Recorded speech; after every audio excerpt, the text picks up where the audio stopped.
into the on my Unisa as well.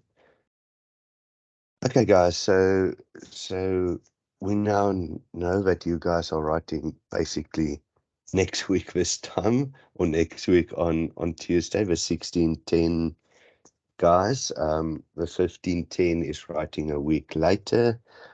So just a recap for 1610. The 1510 guys must please ask all of these really same questions to the lecturer tonight in your session. But Excel 1610, you're allowed to use it. Any financial or other calculators, you're allowed to use it. It's open book. You're allowed to use any of your textbooks, study guides. You are allowed to have it open on your computer as well. Both 1510 and 1610 will write with Iris, but the aim of Iris is to pick up that it's you that's writing and that there's nobody else in the room that basically can support you. So that's nearly what's not allowed, that you can't chat to anybody. You can't be in contact with somebody. Somebody can't be with you in the room. So please, if you can avoid doing your exams in a coffee shop or something like that, because that will pick up the noise. So even if it's not somebody that's assisting you, it might flag it as something that is going on. You can Google, you can go on websites. Just remember that takes time. So nearly, if you have your websites that can do some calculations, have that open already nearly, because let's be honest, and again, I'm talking for 1610, so 1510, please also, this is also one thing you guys must please ask your lecturer tonight, but 1610, you basically getting, the exam will be 2 sessions. It will be 75 minutes for the first session, 75 minutes for the second session. You write 12 questions in the first session, 13 questions in the second session. So time is very limited. If you're done with question 1 and go to question 2, you can't go back to question 1, just like your assignments was nearly. So if you and please don't do that. The first year we had a student that forgot that they can't go back. So like we used to do with paper-based, we like to page through the exam. The person paged through the sheets in 10 minutes, came to the end of the exam, and it was done because she couldn't go back. So please don't make that mistake. Question by question, answer it. If your time is up and you haven't done all of the questions, it will automatically submit. So it's not that you will lose the data. The reason for not being able to go back is nearly that people don't share on social media. The answer to 1 is this, the answer to 2 is this. So it's unfortunately more a thing of not being able to copy from somebody else. The other thing that will happen, but again, it should not affect you, but there is 3 or 4 exam papers. So again, like you would have seen with the assignments where there is, you do a first attempt, and then you do a second one, and you see some of the questions have new numbers in. So what happens in the exam is for each question, there is 3 or 4 questions that can be asked. So again, you will be nearly randomly assigned a question, so that again, it's more for not being able to tell somebody else my option for question 1 was A, because it might be that you sit with a different question. There, the other thing is, again, 1610, there will be a mock exam that will be loaded over the weekend so that you can practice with that. The mock exam will be open until nearly the evening before you write the next day. So please, you can practice as much as you want to. So that will hopefully be up and running by Saturday, nearly Sunday's time, so that you have at least a few days to play on the mock exam and see how it is. Okay, questions? Any questions on other possibilities with the exam? As I get more info, I will share. But if there's anything else that you guys want to ask, and then please, for 1510, I know that there's a session tonight with a lecturer, so please ask any questions that you feel you need to have, because I think it's important that there's a lot of, if I read on Telegram in both stats groups, there's a lot of confusion. So just please get this facts straight from a lecturer, and then it's easier to work with that at least. Okay, cool. So let's start then with quickly. There's 2 questions nearly on probability that I want us to go through still. We did last time look at probability in quite detail, so 1 or 2 questions on probability. Then we're going to study unit 5, hopefully 6. Then we have covered 7, 8, and I think 9 in the previous one, but let's just see how far we get tonight. Then on Sunday we will have another session. So Sunday morning we will have a session, and then I will schedule for us sessions on Monday and Tuesday, so that we can just do final prep for 1610 on Monday and Tuesday.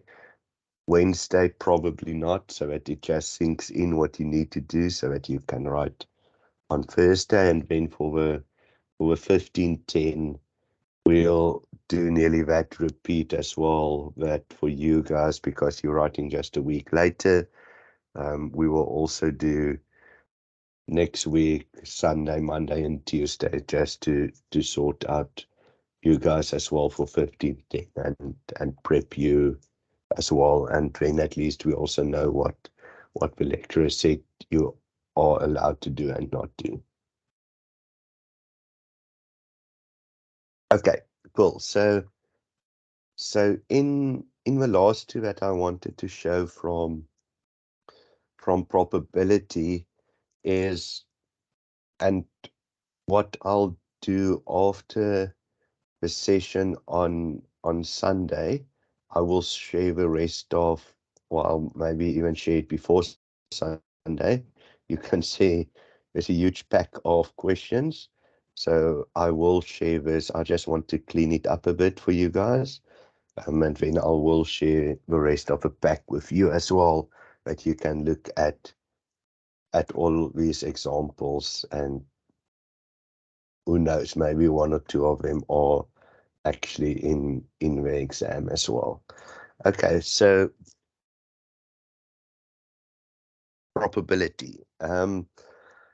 So the thing that they really love to ask in probability questions is around mutually exclusive and independent. So that is definitely a question you will get. Again, when we look at your exams, there is 11 study units. So to get to your 25 questions, it's normally 2 questions per study unit, which gives you around 22. And then something like study unit 5 that we will cover just after this, you will most likely get, instead of 2, you will get 3, because there's a discrete, there's a binomial, and there's a Poisson. So that is normally 3 questions out of that study unit. And then normally you will get out of study unit, what is it, 6, 7, 8, more 6 and, or sorry, 7 and 8, where we look at confidence intervals. You will normally get one where you need to use the T, so where your standard deviation is unknown. You will normally get one where it is known, and when we work with a proportion. So again, out of nearly study units 7 and 8, the chances is very good that instead of 2 questions, you get 3. And that is basically how your 25 questions will then be set up. Also, for 1610, now that question 1 and 2 will be study unit 1. And then the next question sets will be study unit 2, and then the next question set will be study unit 3. So your first session normally covers study units 1 to 6, and then your next session normally covers study units 7 to 11. So again, you will not get, and that was also, I think, Lynn that made a comment.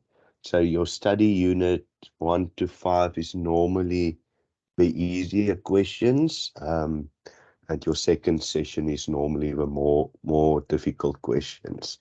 Okay, so back to probability. So they tell us probability of A is 0.3, probability of B is 0.5, and then they give us a lot of statements. Okay, so if events A and B are mutually exclusive, then A or B is equal to 0. So is that correct or not?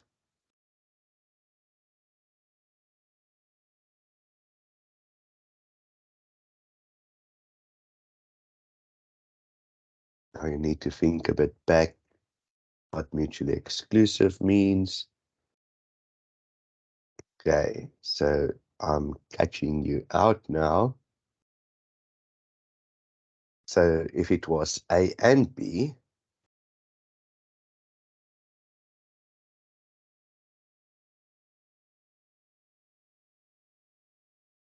so A and B must be equal to 0. So not A or B. So this is definitely trying to catch you out with this one. So rather make the mistake now. So if it was A and B, then it would have been 0 if it was mutually exclusive. Okay, so the or will not be 0, but the and will be 0. Okay, so when 2 things are mutually exclusive, the A and the B will be equal to 0. So remember, the and will be equal to 0. So let's just check if there was anything else mutually exclusive, but we need to do something different. Okay, so unfortunately, so let's let's rather then check the other one out. So if events A and B are independent, so when A and B are independent, the probability of the AND is the probability of A times the probability of B. Okay, so they tell us events are independent. So if the events are independent, we can say probability A times probability B will give you the AND. So that is equal to 0,3 times 0,5. Now I'm working it upwards, which is 0,15. So now we need to go through the whole, so probability of A or B is equal to probability of A plus probability of B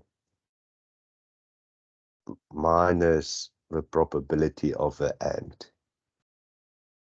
Okay, so remember, if we do the OR, it is probability of the one plus the probability of the other one minus the probability of the AND.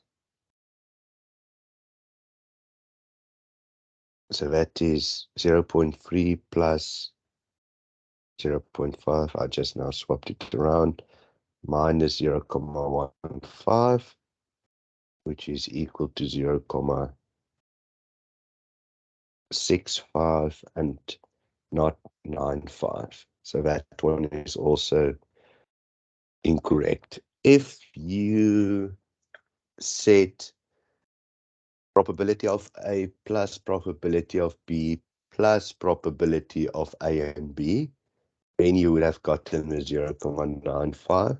But remember, we need to subtract the AND and not add the AND. Okay, so unfortunately, already worked through 2. We're still looking for the correct one. So again, there's with this one not really any shortcuts, which again just takes time. So let's look at events A and B are mutually exclusive, then probability of A and B is equal to 0,3. Okay, so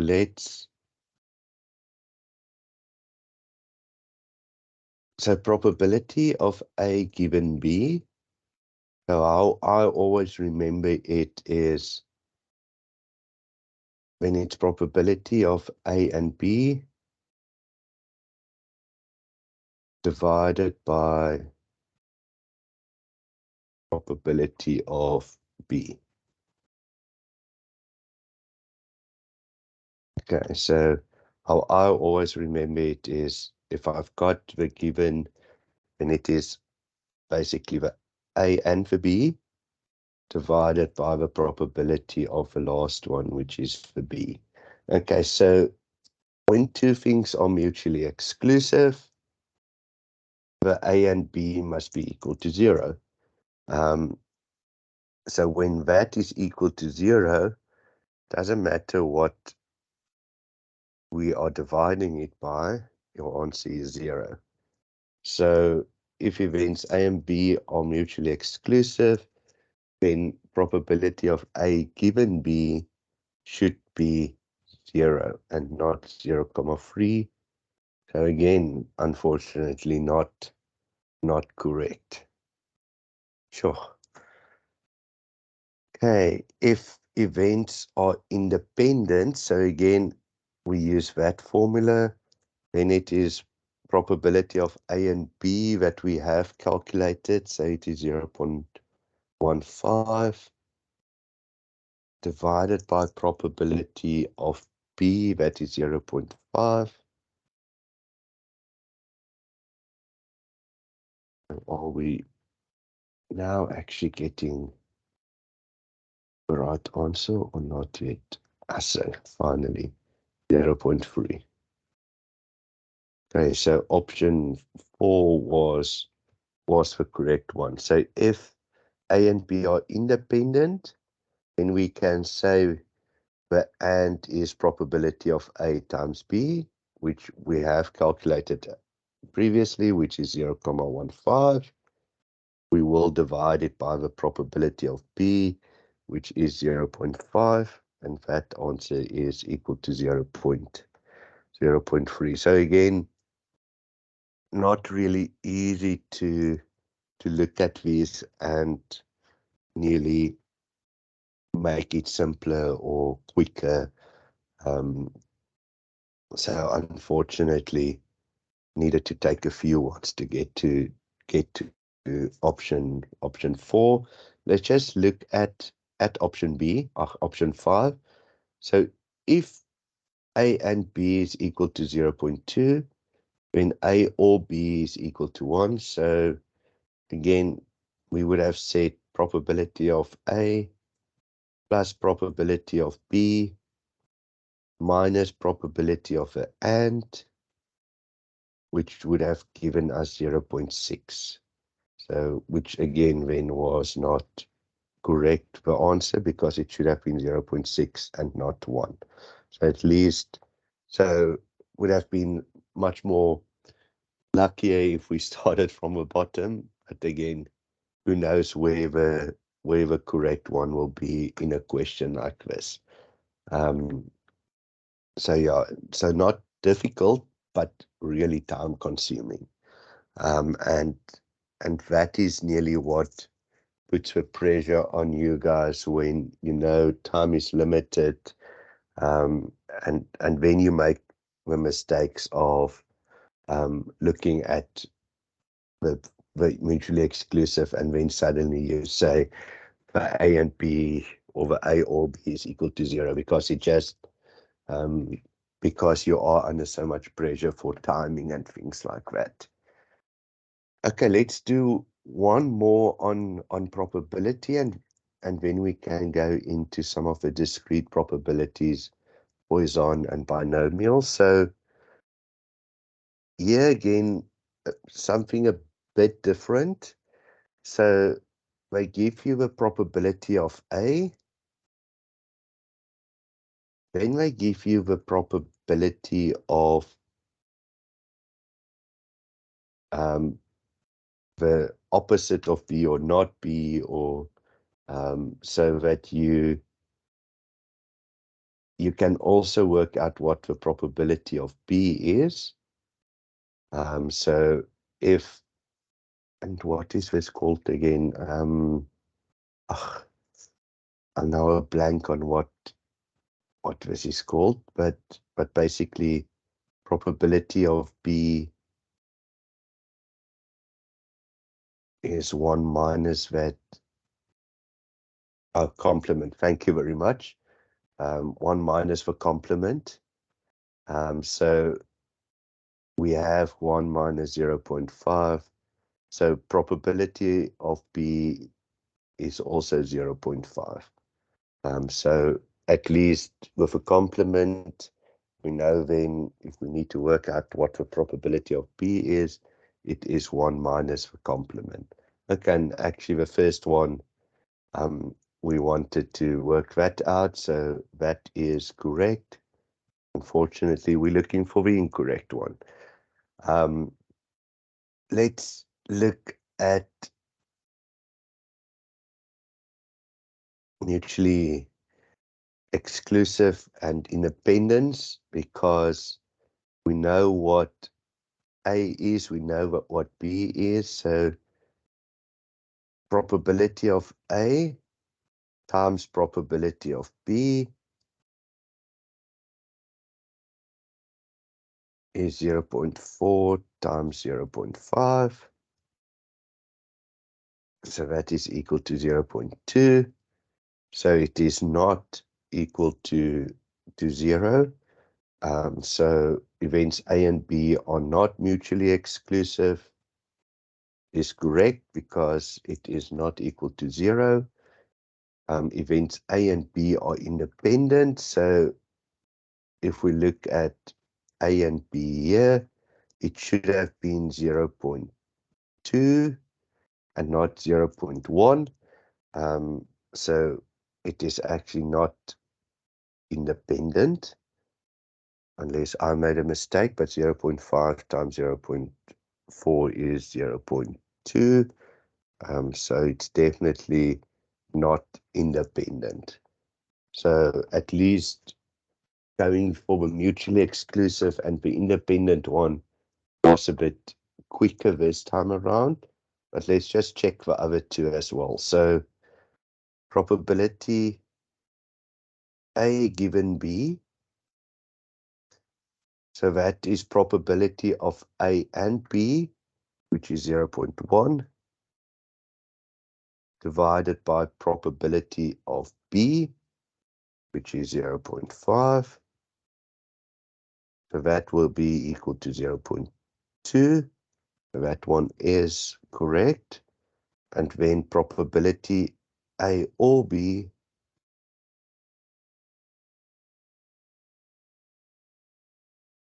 so that is probability of A, which is 0.4, plus probability of B, which is 0.5, minus the probability of A and B, which is 0.1.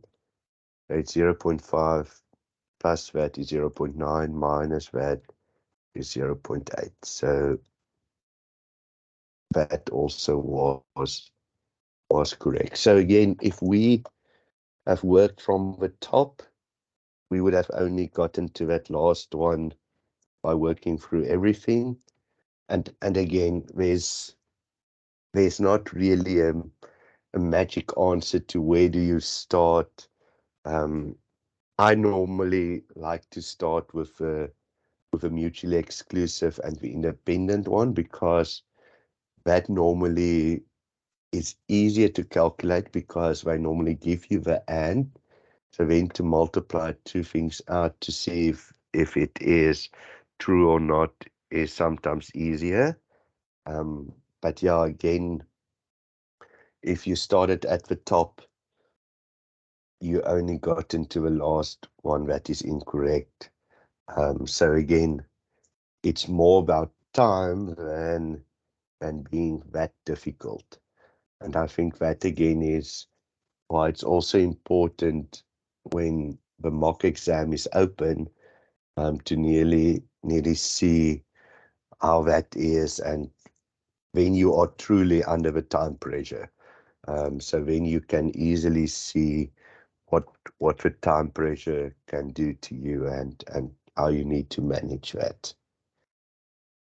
Okay, questions up until now? Else we can go into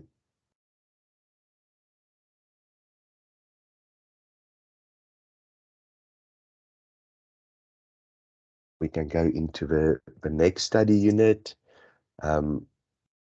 So let's go into study unit 5. So study unit 5 is the one that most likely is the first one that you will get 3 questions from. So remember, study unit 5, we looked at a discrete probability. We will look at binomial probability, and somewhere we will even look at Poisson. So that is normally the 3 that you will get. Again, you will not receive tables or formulas. It is you've got the tables in your study guide, in your textbook. There, and we'll share that one that was shared earlier today on the chat as well. That had the formulas and the tables in one, so that you can at least access that if you can. But again, it's not doable for everybody. But if it is possible that you can really print those tables and those few formulas. That is always nicer because then it's easier to sometimes work with. But again, one knows it's not always doable. So, but at least when you are allowed to have your PDFs open, so that you can get to that. And if you can also nearly, again, a tip that if you can bookmark some of those things, then it's easier to get to, and not like me that you would have seen when I need to open the study guide in some of the sessions, and now I need to go and search for the tables, because again, it takes 2 or 3 minutes. It's a bit of time lost. So if you can, yeah. So you're right. All the tables and the formulas are in your one of those first things that were sent to you guys. So in one of the first, not the study guide, but the one of those first documentations that they shared, it is in there as well. Okay, so let's do one of a discrete. We'll cover a few different ways of looking at certain of these things. What was interesting with this one is they give you the discrete, and then they ask you to work out the expected value. Okay, so the first thing that we see is one of the probabilities has been left out.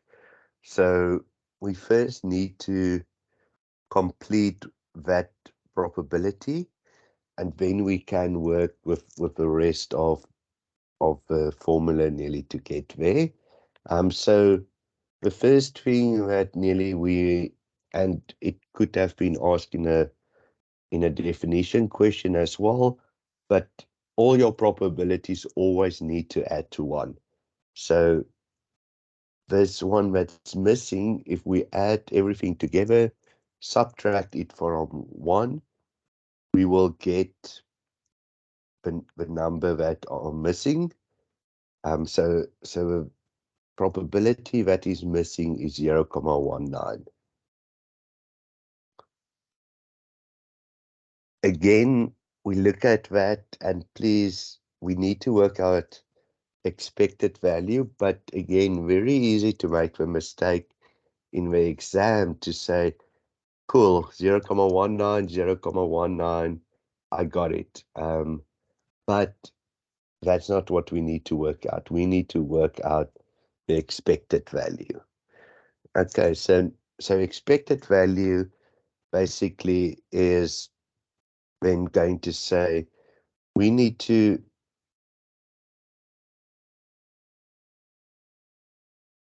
so the expected value is saying we need to multiply the x by the probability, and in the end we need to add all of them together. So we will need to say 1 times 0.3, which is 0.6, 2 times 0.18, sorry, 19, which is 0.38, 3 times that, which is 0.51,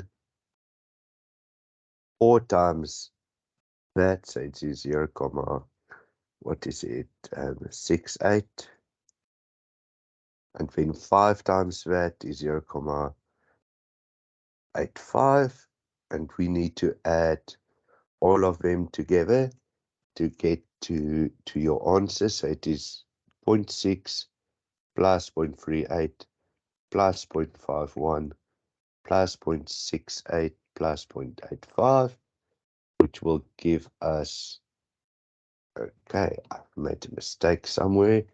I'm not getting any of that. So yes, thank you. answer must be 2.72 because there I have made a mistake. 1 times 0.3 is 0.3. Thank you for that. And again, very easy to make that mistake. And luckily there wasn't an option for me, so I would have gone back. Yes, you can use the spreadsheet. So let's quickly go to the spreadsheet. So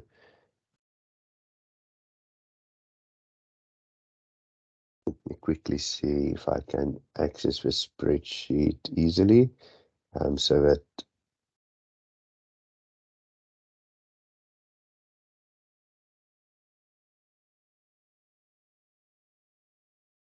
but yes, definitely would use the spreadsheet for this. I want to see, where's my spreadsheet now? Otherwise, I will just create one, but that's weird. Ah, okay.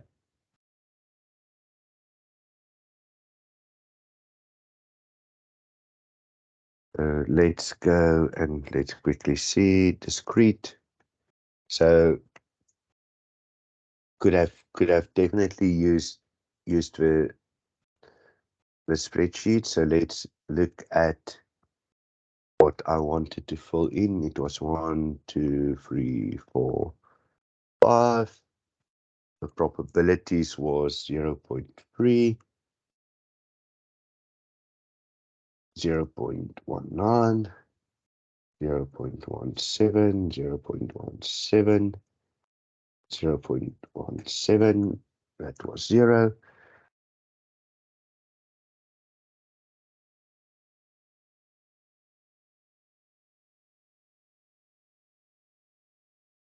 So we must just make sure then that your values, so that is fine, that's fine, that's fine, that's all fine. That one must just also be equal to 0 so that we don't end up adding too many things. So there we have, and again, I will just hide some of it so that we can see. So there it is adding up to 1. So if we had the issue of not getting the 0.19, if we calculated it wrong, it will also show you that you have more than 1. But we have basically calculated with the Excel now the expected value as well.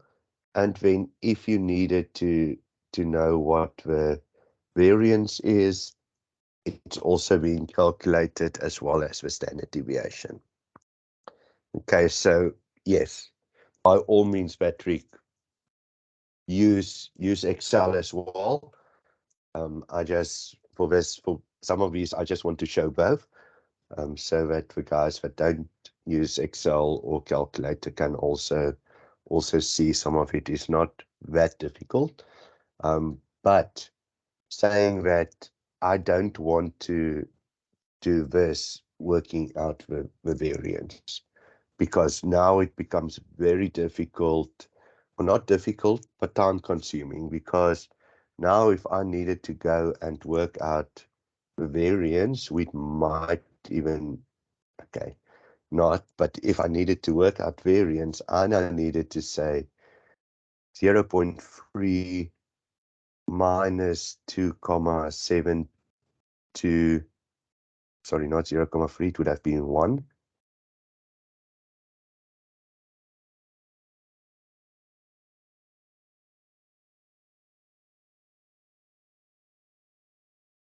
1 minus that to the power of 2 times the probability, and then I needed to do it for that, and that, and then it becomes really a long exercise.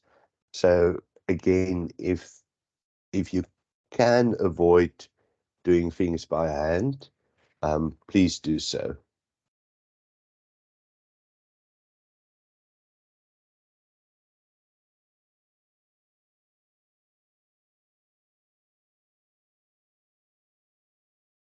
Okay, let's go to the next one. Again, now it's a bit different questions, but here again, that one was left empty.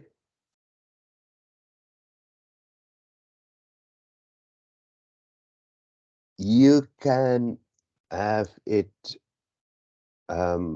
pre-populated with the formulas. You can have it empty, just as you prefer. Nothing is nothing prohibits that you pre-populate certain things. Just make sure when it's pre-populated, like this one was now, that make sure, because there in this one there was at the beginning a 6 data set or data point. So when you use the pre-populated spreadsheet, just make sure that there's not numbers somewhere else in the spreadsheet.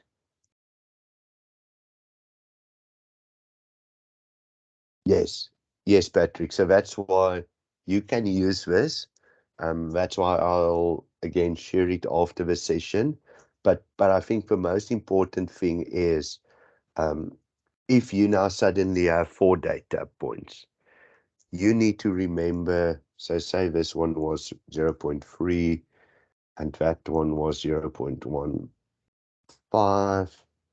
and 0. What is it? 25. Then remember that we actually should get rid of this whole part. You can prepare the relevant formulas on a page. You can.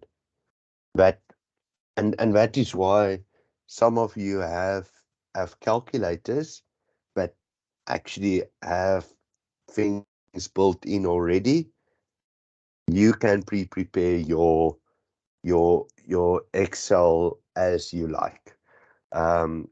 So this spreadsheet does assist because there is a lot of the things in here is already pre-populated and pre-prepared, but by all means, you are allowed to set up your own spreadsheet so that you know exactly how it works and things like that. You would have done the same with some of your financial calculators and calculators that you can program. You would have been able to do exactly the same with your notes, is to write down step by step what one needs to do, so that you can do as well. So if you don't like Excel, or you don't like, and write out what the steps is for certain things, because you're allowed to do that. So if for instance you need to, and let's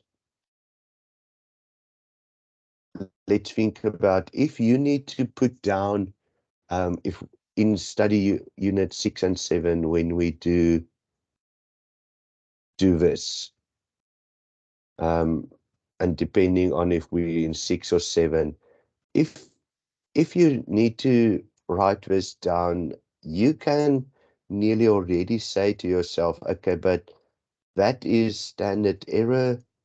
If I get a question on standard error, that is the only thing that you need to look at. If I need to work out Z, you can already pre-populate some papers and things for you.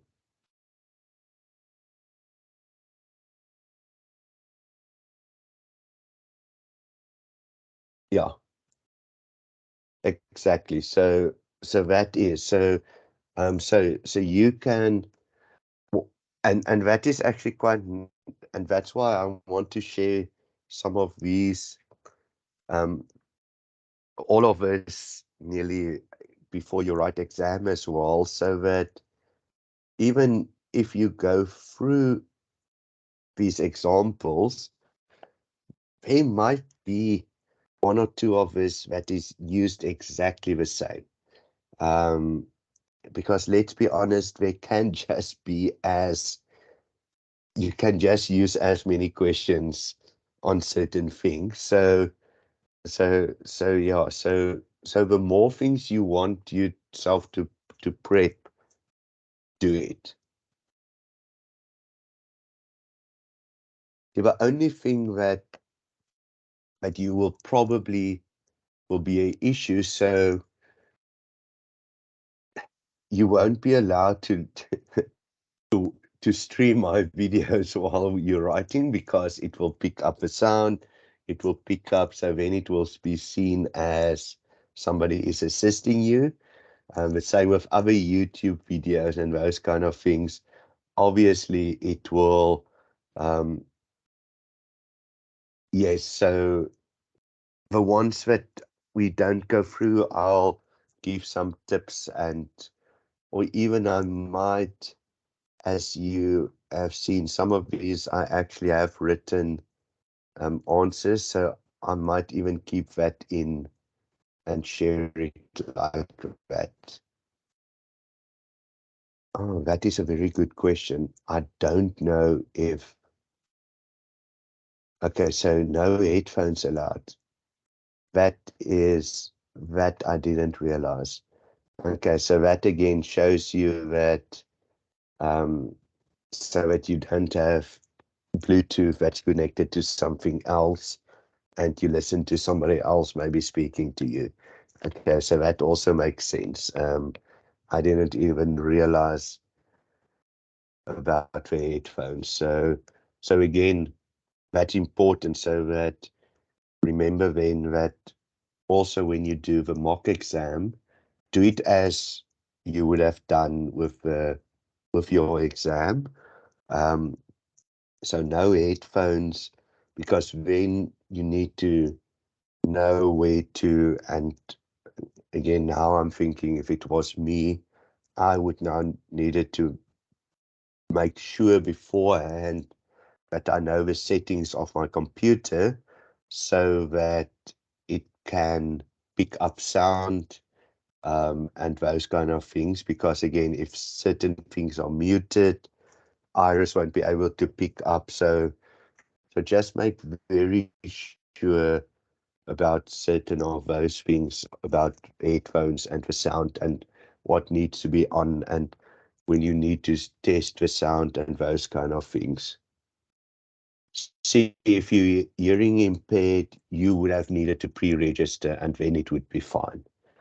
So then, and that's why they want you to show your, I think your student card or your ID when you start, because again, for those things, you should have been pre-registered. So before, and if anybody on this call is hearing impaired or listening or then please sort that out before you write exam. They will not afterwards say, oh no, but sorry, we don't see that you were registered, you needed to, so please sort that out beforehand. So if there's any of those things that they need to know beforehand.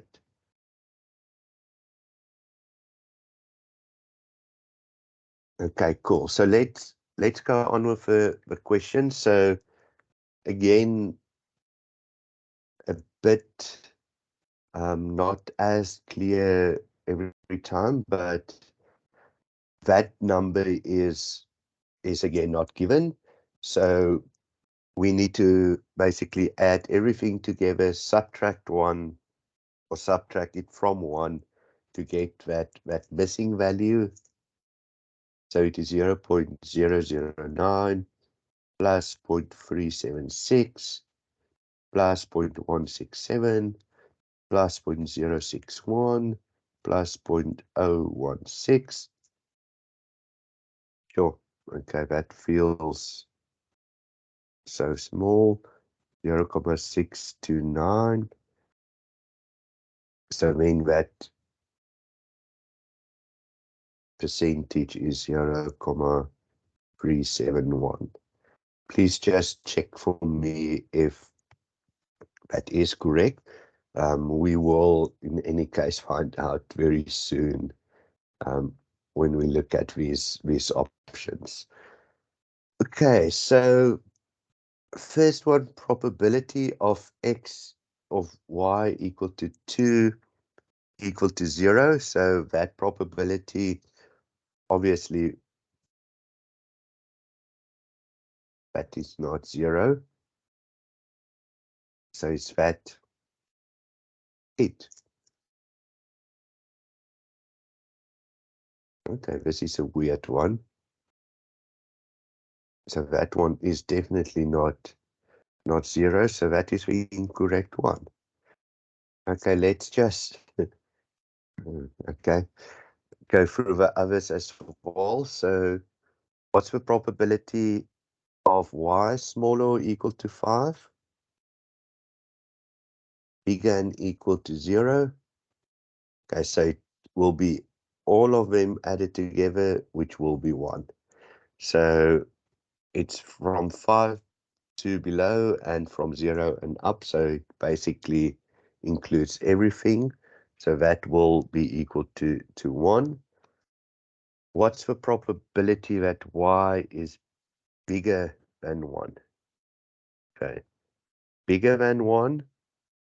So not including 1, bigger than 1. So it is 0.371 plus 0.167 plus 0.061 plus 0.016, which is 0.615. Okay, so in this instance, we're not working out expected value or variance. So to now go and put this in Excel, you need to again decide. You're not working out expected value or variance.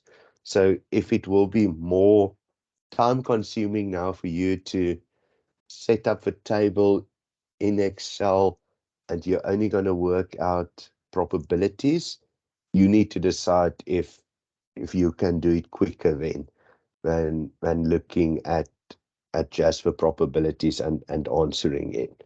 If there was expected value or a variance, I would have then definitely added it to Excel, but not needing to do any of those, I probably would have just used, looked at the table and then answer. But again, you can decide for yourself which one is easiest to do.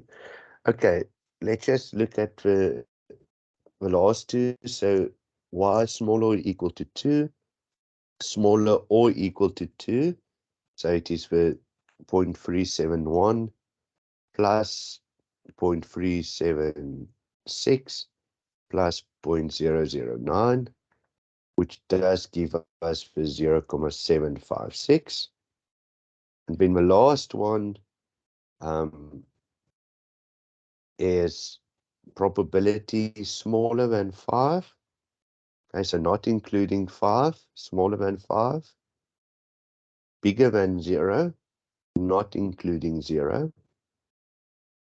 So basically, it is for 1, 2, 3, and 4. So if we add that, it is 0.376 plus 0.371 plus 0.016. Wait. 0.167 plus 0.061, which gives us the near 0.975. We could have said also, well, I need to add 1, 2, 3, 4. I could have just said also 1 minus 0.016 minus 0.009, and that will also give us the 0.975.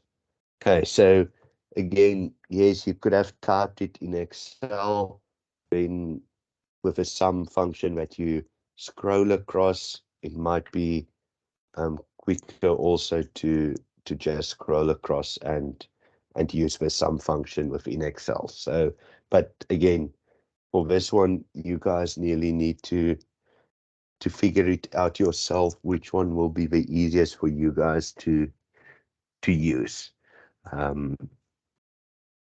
Cool. So we've done 2 on discrete probabilities. So with discrete, what you will be getting is most likely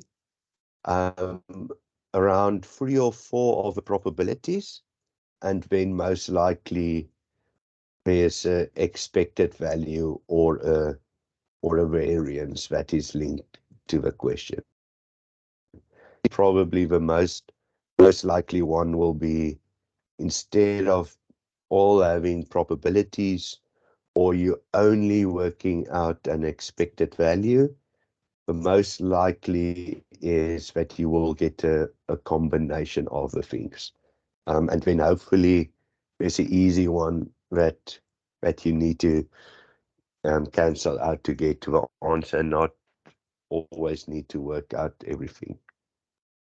Okay, the next one is on, so I've already copied in the binomial table, but let's see why I chose binomial. So during, and one can see this was from a paper that was during COVID. So during lockdown 5, a popular retail bank was operating in only 35% of branches. Suppose we randomly select 20 of the branches to check whether they are operating, so open or not closed, or closed. So you basically have 2 outcomes: it's open or not. So because it's open or not, we're working with a binomial distribution. Remember, binomial distribution is always only has 2 outcomes. So we're working with binomial distribution. We're working with where we're looking at 35%. So let's quickly just copy that into a new slide.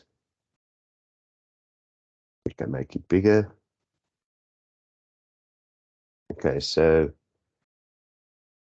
we work with binomial 35. This was already the one where n is 20. So I pre-selected the correct one. So we're going to work with these probabilities down here. So the first one they ask us is the average number of branches operating during load shedding. What level? Load shedding. Lockdown level 5 is 7. Okay, that is interesting. Average number of branches operating during lockdown 5 is 7. Okay, did they? Oh, huh. Okay, so now also, and let's just take this out. What is not in here is, remember, average is mean. The mean of binomial is n times pi. So 20 times 0.35 will give us that mean. Um, okay, I was now first very confused with what that first question meant.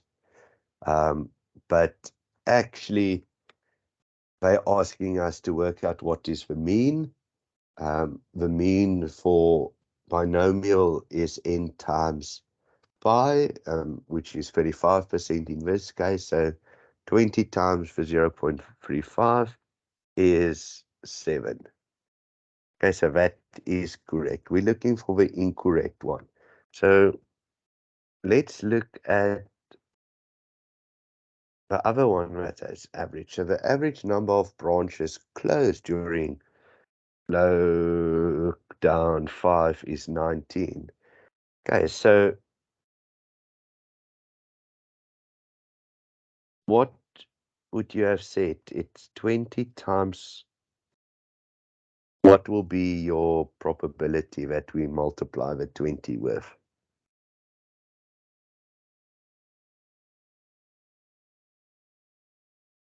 So if the ones that are open is 0.35, perfect. The ones that are closed is 0.65. Okay, so because the probability always need to add to 1, so it doesn't matter if you're doing discrete, binomial, Poisson, normal distribution, your probabilities always add up to 1. So probability of open is 0.35, probability of closed is then 0.65. And 0.65 times 20 gives us 13. And again, once open plus the once closed needs to give us the total number of randomly selected stores as well. So that's just another check. So in here, I would have done those two first. Would have saved us a lot of time before we need to go to the probability table. Okay, so option D would have been the incorrect one because it's not 19, it is 13. Okay, but let's go to just look at the table so that we can at least sort out the other one. So the probability that at most one, okay, at most one. So if we look at most one, it is 0 or 1. It can't be more than 1, so it can't be 2. So at most 1 is 0 or 1. And phew, my eyes are terrible, or that is also just a very bad print of the tables. So it looks like 0.0002 plus 0.002. So probably going to say it should have been 0.0022 or something like that, which is correct. Okay, please, with the tables that you guys print yourself or use, make it that it's not as terrible as this. So also, if you look at the one that we shared on the chat, maybe the tables are sometimes not as clear, then rather use your study guide or something like that, so that the tables is at least very clear when you work with it. Just again, don't want to now suddenly see something different and you make a mistake in the exam because of that. Okay, the probability of only one branch, that was, so only one branch was with 0.002. So that was also correct. And then the last one, the probability that at least one branch will operate. At least one means one or more. Okay, and now again, I'm not going to add all of those together. I will rather say 1 minus the 0,0002, which will give me the 0,998. So again, I'm definitely not going to add 15 or 16 probabilities. I rather than say 1 minus that first one will give me the rest. So that was, okay, 999. So sorry, I needed to, there should have been another 9 included. Yes, which is also incorrect. So again, when you guys are writing, look out for these ones about the average, and remember, then your variance was, I think it's n by 1 minus pi. So for binomial, this is actually very easy to calculate. It's not as simple for the other ones, so your normal distribution and those kind of things. But for binomial, very easy. And then for Poisson, also very easy, because there your lambda and your mean and your, I think, variance are all the same. So then again, if we get to Poisson, sometimes it's been easier to first see those three in the answers before you go to all your probabilities. Okay, so this was one question for binomial. Then very similar. So let's first cover a Poisson, and then we can go back into again one of the binomials, because there's one or two others I also just want to show you, which is again sometimes, I think it was in your assignments, but also I just want again to make sure that at least we cover that. So let's look first at what the options is. So the first one need to look at probability, so we will use the table. Probability, so we will use the table. Probability, so we'll use the table. Variance, maybe we can get out the variance from here. Mean, hopefully we can get the mean out and see what that is. So let's look at the question. Foot traffic, Tanzania was estimated to be 20 customers per minute. So that is 20 minutes. So let's look at variance is exactly the same. So variance is also 20 customers per minute. We look for incorrect. So unfortunately, that is correct.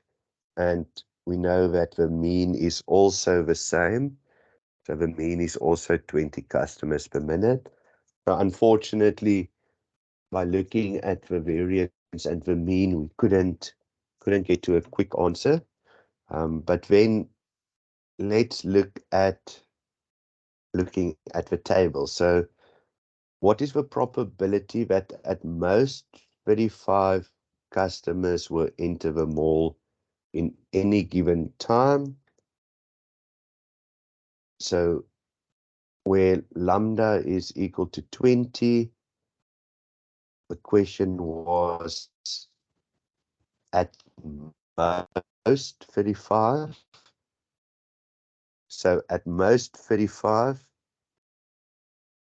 So we needed to say, well, at most, so not bigger than 35, but we then needed to add all of those probabilities together, and that's a lot.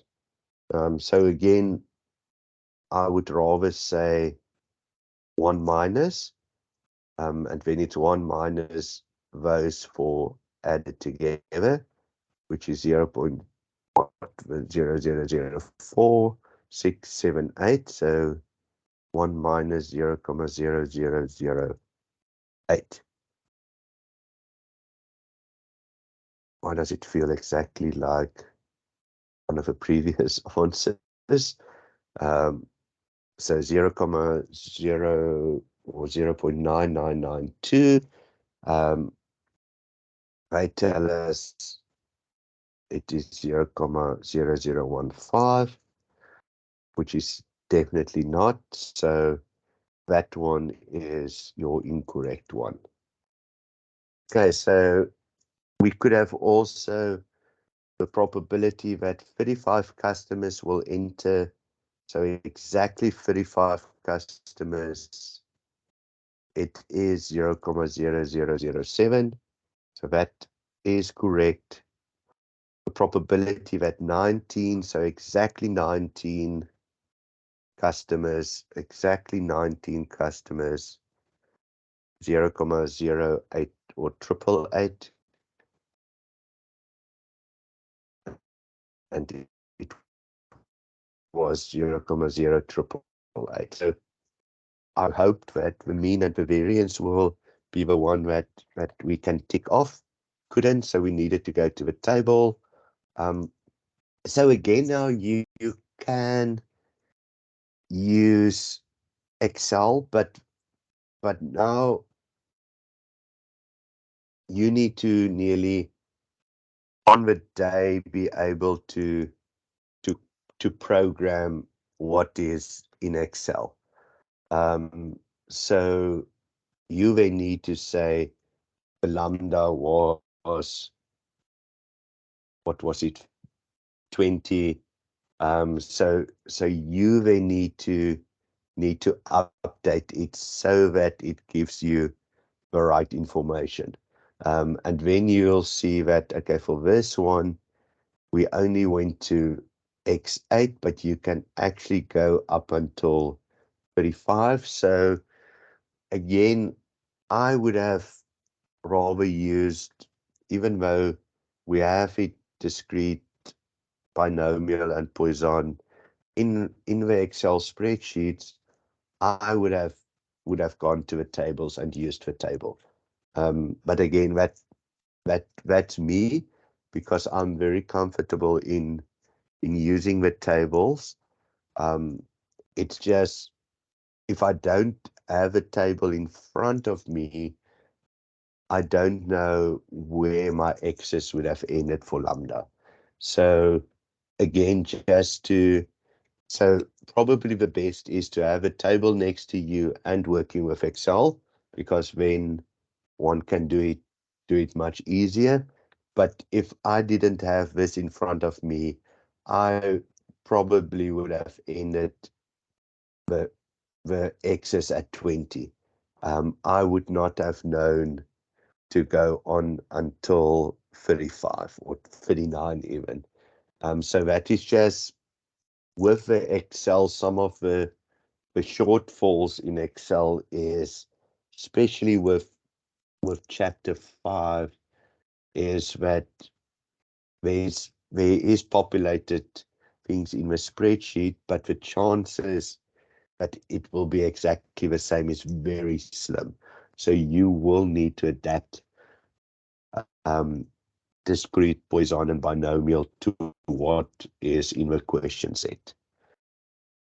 Okay, so one or two other things that I think you might have had it in your so not this one, I want to, in your what was it, assignments, was things where they talked about a binomial coefficient, and sometimes they show you actually that you're working with a combination.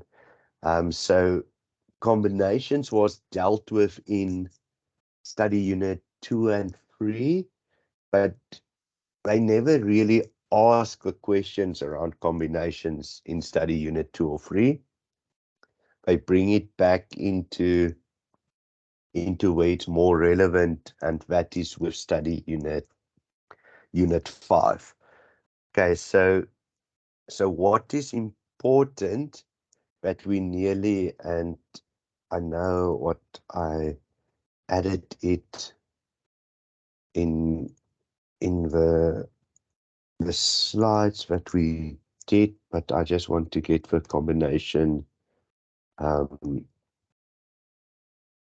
formula,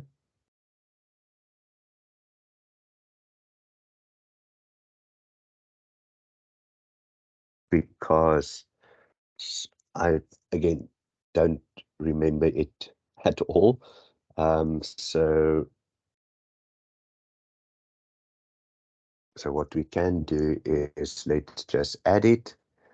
So we have a combination formula in here, so that if you get it, you have it. So basically what you can do it with your calculator.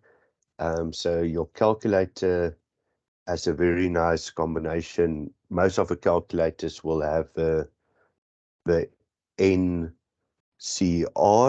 for combination, and for permutations it normally has the NPR.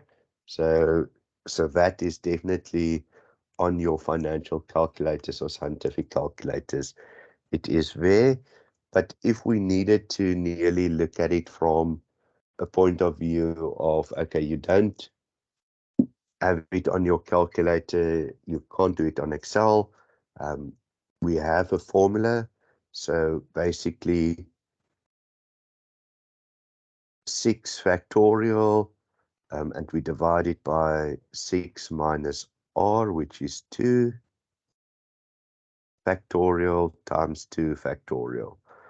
So just what that means is 6 factorial means 6 times 5 times 4 times 3 times 2 times 1. At the bottom, we have 6 minus 2, so it is 4 factorial. So it's 4 times 3 times 2 times 1. And we need to times it by 2 factorial, which is 2 times 1.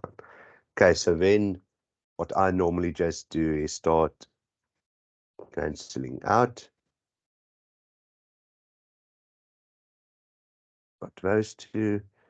When 2 goes into 2 one time, 2 goes into 6 3 times. So we basically sit with 3 times 5, which is 15.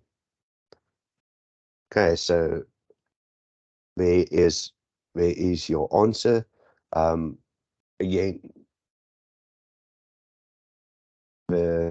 you have the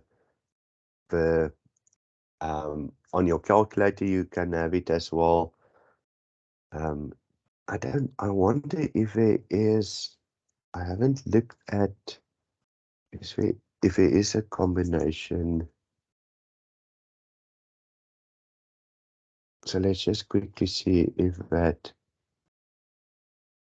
so what was it, 6 and 3, or was it 6 and 2, I think, 6 and 2. Okay, so there is actually, so there is a combin, so it is with a, so let me copy to binomial, but if you want to, there is a combination, so let's just make it bigger.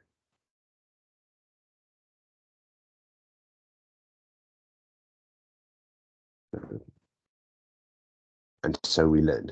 So there is a combination. So what I would just do is add to that combination, n is equal to 6, r was equal to 2. So if we then need to look at the formulas and you need to change anything, you can change it in these two points. So then at least if you change it, let's make r3 becomes 20. So there was a question somewhere in here as well. So you can see I definitely reuse some of the questions. So again, we had 6, we had 3, and your answer would have been 20 because that now we actually also sorted it with Excel. So yes, there is a function in Excel. Okay, another one that I wanted to quickly show you guys, because again, we at beginning of the year nearly said, don't worry about formulas, don't study your formula. But what they also like to do is to, you see, you don't need to solve it. They just substitute information instead of looking at the formula. So if we looked at the binomial formula, so again, let me quickly search it, binomial.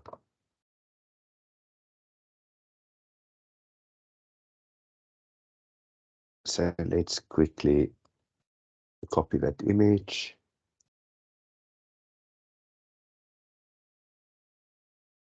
Okay, so if you now look at this, they again, we can use the formula. We don't need to fully always understand it. And let's just see what information they give us so that we can populate the formula. And it might even be that we don't need to worry about what is in front. We can calculate it with one of these formulas, but let's first see what they tell us. So consider building inspector visits again. Suppose now that 80 new built houses are selected at random. Okay, so N is 18.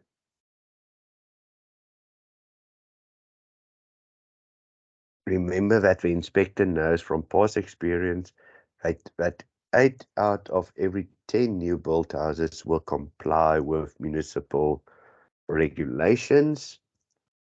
What is the probability that only 5 of the 80 new build will comply? So R or X is equal to 5. Let's look at what we can put in here. So 8 out of 10 is 0.8. So the P was 0.8. If P is 0.8, Q is 0.2, because that is again those two need to add to 1. So 0.8 times what was X was 5. So all of them are correct. So we need to then look at the next one, Q, so it's 0.2. N minus X, so to the power of 13. Okay, so that one is correct, that one is correct, that one. So all the 18s at least we could have eliminated. And now we need to work out what is bad beforehand. So again, we'll use the NX, so we will use the combination formula like we used in the previous one. So they could have written it out as this. Why am I now going to 20? Sorry, I had 20 in my mind with the previous ones. So they could have written it as this, so that you could do it. So N minus 5, so could have written it out as as this. So this could have been also a formula that you could have had, instead of them already multiplying it out, they could have replaced that number with this.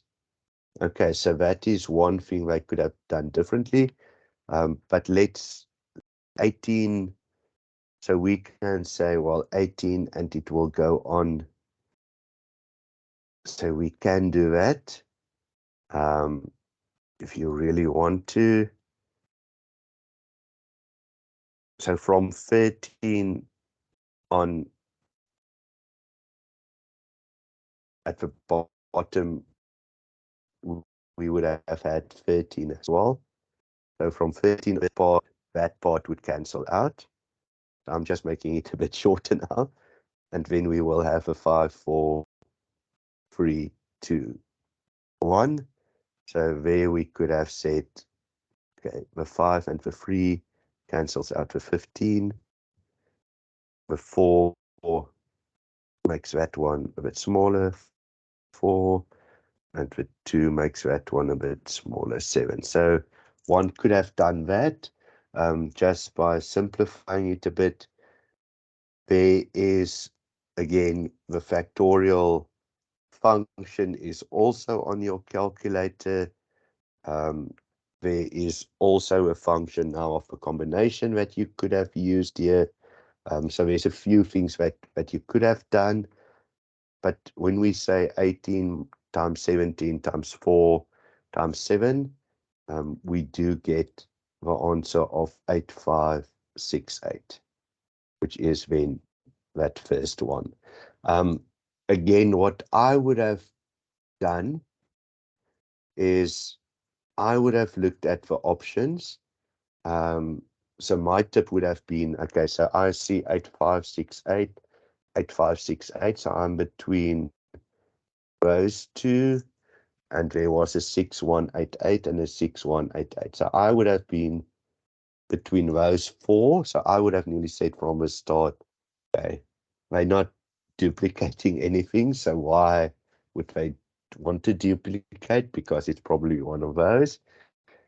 And then I would have said, okay, well, we've seen that it should be 5 and 13.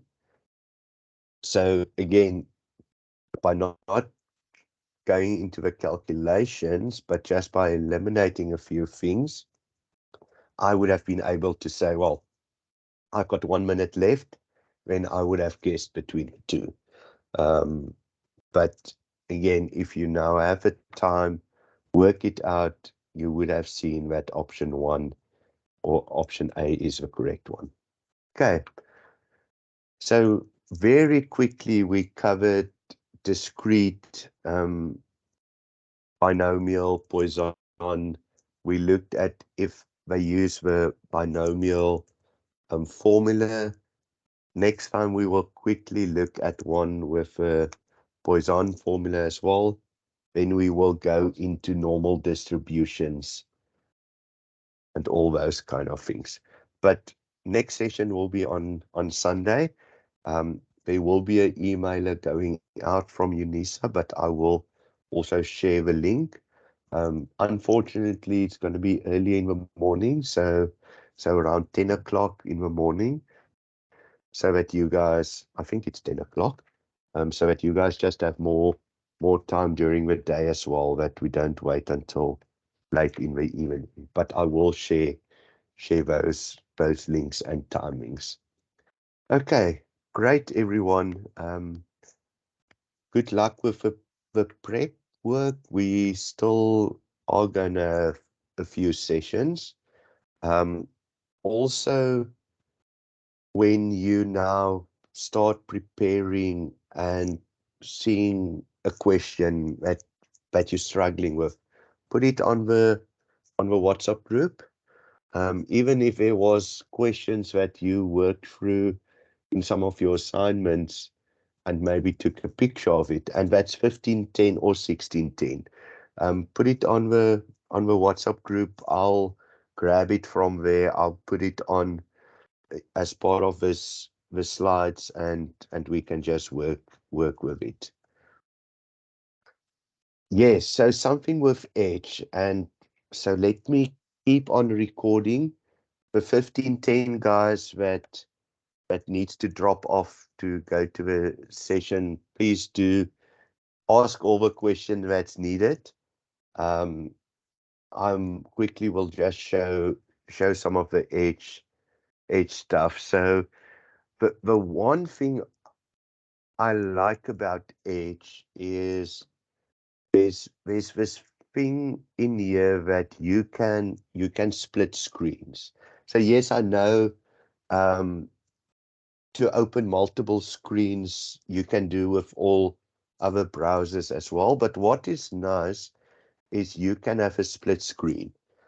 So you can actually, while you're and now again, if I don't know, so Iris will be open in one of your I don't know where your exam will be open, if it is in Edge or in Chrome. But if your exam is open, you have one. Sorry, I have not shared my screen. Let me just, can you guys see the Edge screen now? So there's supposed to be all news thingies. Okay, so here is a function that you do a split screen. Okay, so then it automatically splits the screen for you. So if you are writing exam and it is in this part of your screen, you have this open to do other things. So you can actually then look for probability and Google, or you can open other tabs that so you can actually open in here a PDF document. So if your notes are, you can nearly open a PDF, or you can, so that is nearly, for me, just the nice thing about Edge. And yes, I know Chrome and those things. See, so you are allowed to have more than one screen.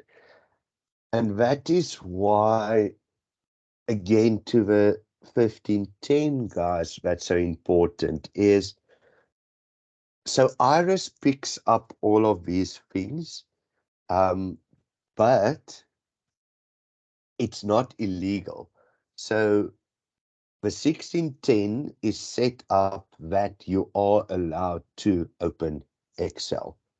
So even if Iris picks it up, it is okay because you're allowed to do it. So you are allowed to open up a PDF. So if you open up a PDF, it is fine.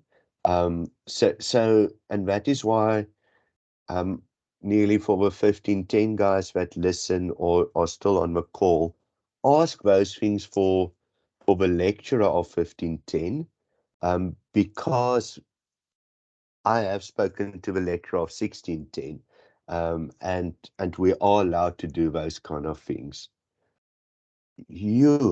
Vital Source Bookshelf app. I don't even have a clue what that is. I'm not gonna see what.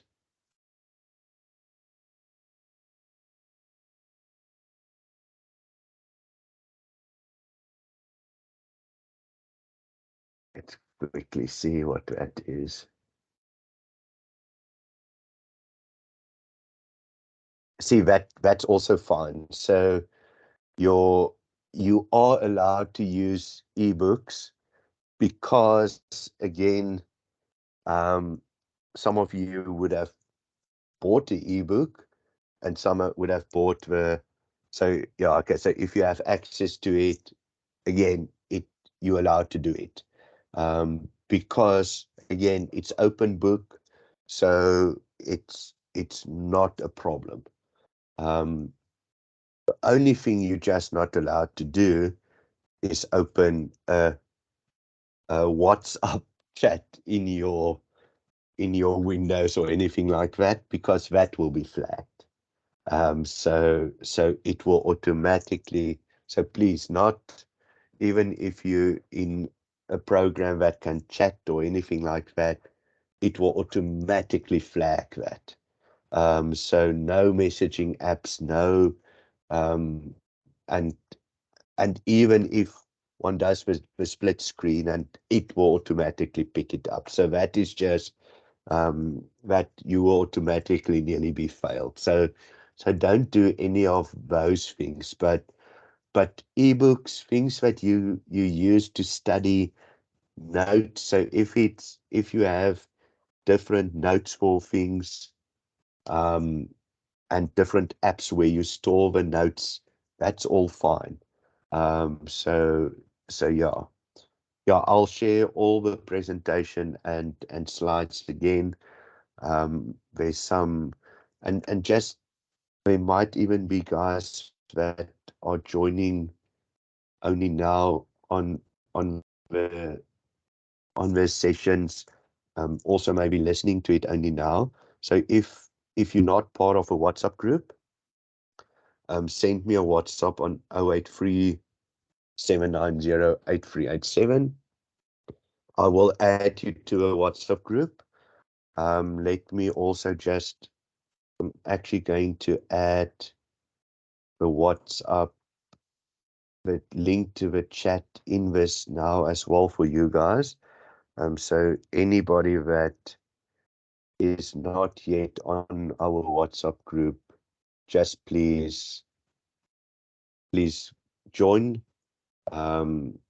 There's also in the WhatsApp group, I've also added the link to all my videos and things like that. So that is on YouTube. So you can do that as well.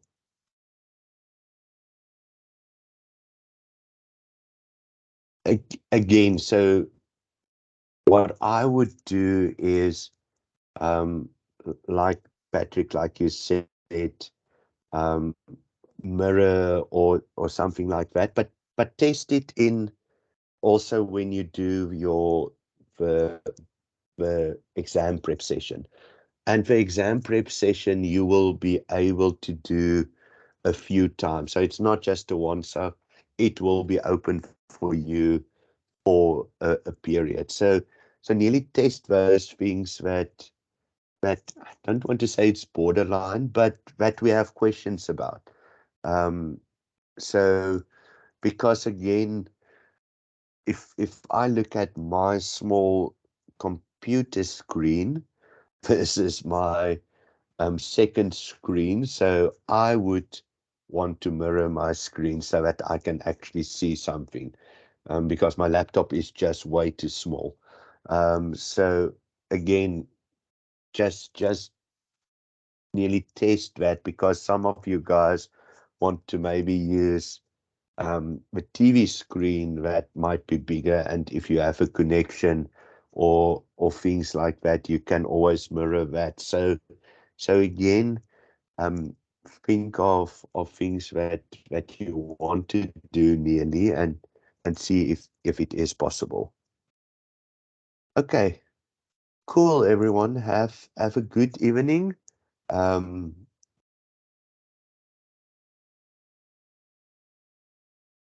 Yes, you can have physical paper notes in front of you.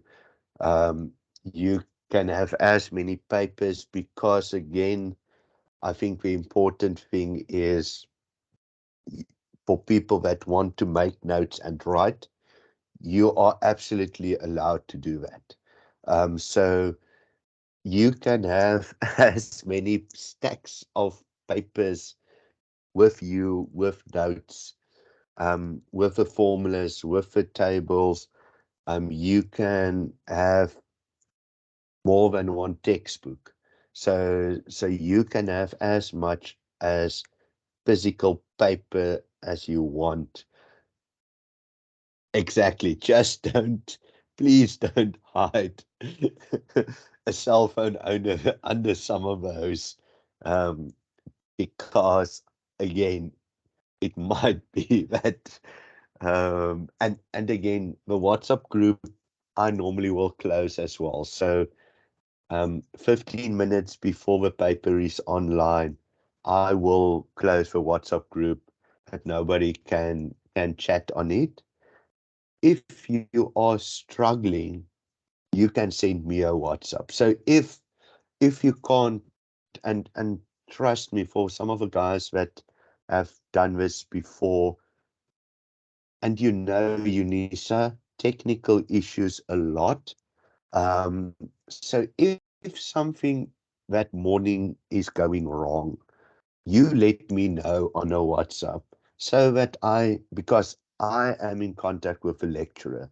So previous times when there was issues, what the lecturer will then do is say, well, it was supposed to be open from 8 till 11, be extended to time that it's open from 8 to 1.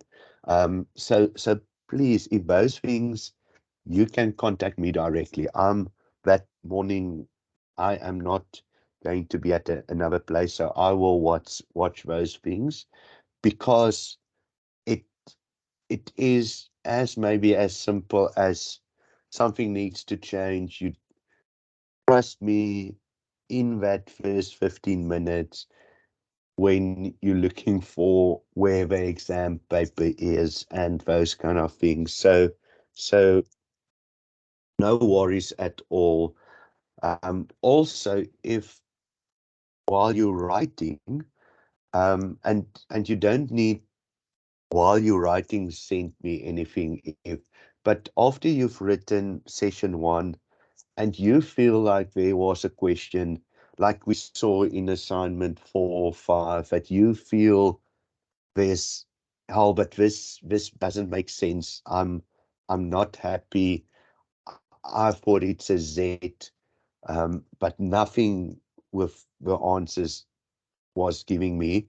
Then after that first or second session, let me know, and I will just flag it with the lecturer. So then the lecturer would go into the questions again, and if he picks up something was wrong, you guys will get the benefit. So please, again, there is, I've got to open line with a lecturer that day. So if things like that comes up, there was even cases where previously something happened, some of the students bombed out. Then what the lecturer also is able to do is say, well, go for a second attempt. So those things also does happen. And we work with that, and at least then also we know that I can supply the lecturer with your student number, and he can go into detail to see what is on the system, what's not on the system. So at least then it's flagged already with him, that it's not an afterthought or anything like that. Or when you guys now suddenly get your results, we can nearly flag certain things beforehand. There's one or two hands, so please ask. Please ask what's the question.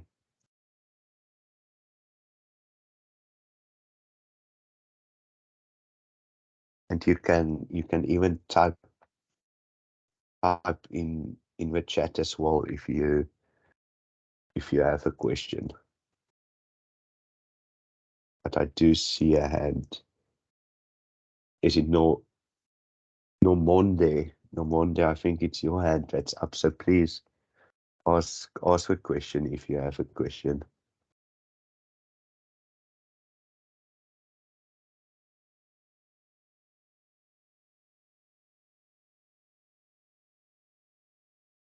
I am stopping the recording so that I can post that on our chats.